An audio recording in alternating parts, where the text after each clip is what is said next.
Беспомощное отрицание. Хасан Бакаев.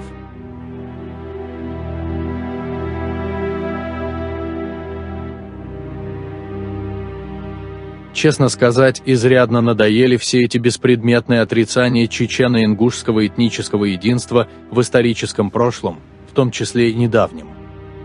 Всем этим отрицаниям очень далеко до стандартов научной критики, если не считать таковой обычную ругань и площадную брань. В опубликованной ниже статье я привел данные, дал ссылки, в том числе и на ингушских ученых-языковедов. Каждое свое утверждение я обосновал научными фактами. Мои оппоненты по законам научной дискуссии должны не обзывать меня ингушофобом, неучем и так далее. Я и сам знаю, какой я плохой человек и неуч, а опровергнуть эти научные данные и привести другие с иным содержанием.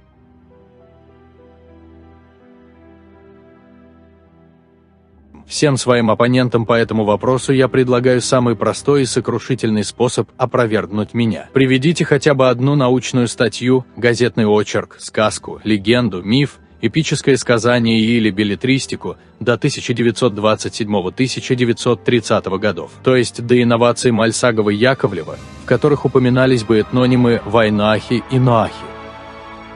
Напомню, что весь XIX век и первую треть XX века чеченцев и ингушей и их субэтнические подразделения описывали не только сонмы российских и европейских ученых и военных историков, но и сами чеченцы и ингуши Кеди Досов, Умалат Лаудаев, Чах Ахриев, Таштимир Эльдарханов, Ибрагим Бек Саракаев, братья Шариповы и так далее. И даже если допустить, что функционирование в чечено-ингушской среде этнонимов Вайнахи и Нахи в тот период осталось для русских и европейских кавказоведов нераскрытой тайной, то ведь чеченцы и ингуши в своих публикациях должны были их упомянуть. Но нет, мы не обнаруживаем ни единого упоминания этнических названий Вайнахи и Нахи, вообще нигде, ни в одной публикации, хотя в тот период издано огромное количество статей о чеченцах и ингушах, описаны их быт, этнографические сведения и язык, опубликованы их сказки, легенды, мифы, эпические поэмы и этногенетические предания, тептары. Но нигде, ни в одном источнике не обнаруживается этноним Вайнахи, равно как и Нахи. Поэтому я не очень-то опасаюсь, что появится научное опровержение того факта,